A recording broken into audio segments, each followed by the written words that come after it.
the cylinders, we had to learn about how to match the. It turned out that the cylinder ports weren't finished, so we had to match the exhaust ports.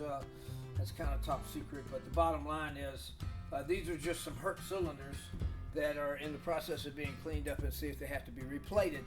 What we had to do was go to the very basics. We had a cylinder that came through with and you have to remember these engines are very, very short production runs, and so we actually dissected the cylinder. This is what you do when you want to learn all about how each port runs and how much meat you have.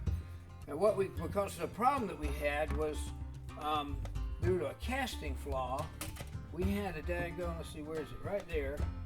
That it got very, very thin and in this area, and it turned out that we actually had porous castings, and this son of a gun would suck air. And buddy, you want to talk about blow up? What we had to do, we wound up having some strange problems, and we had to go back to the very basics.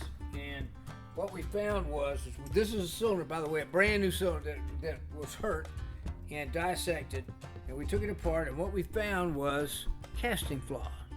And here we had this one all the way through, and you could see daylight through the cylinder, and that was driving us crazy. We wound up with some pretty violent daggone engine seizures.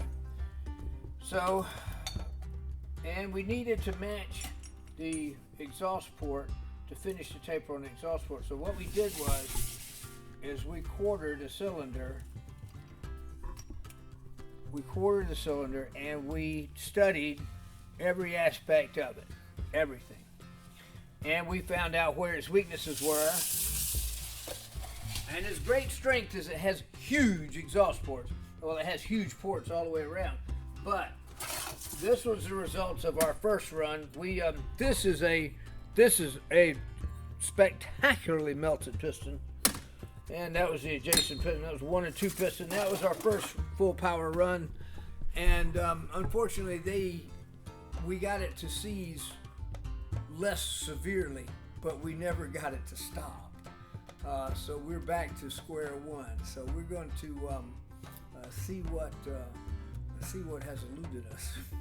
Anyway, we got beat up pretty bad this summer, but we hope to we're going to do a little better shortly.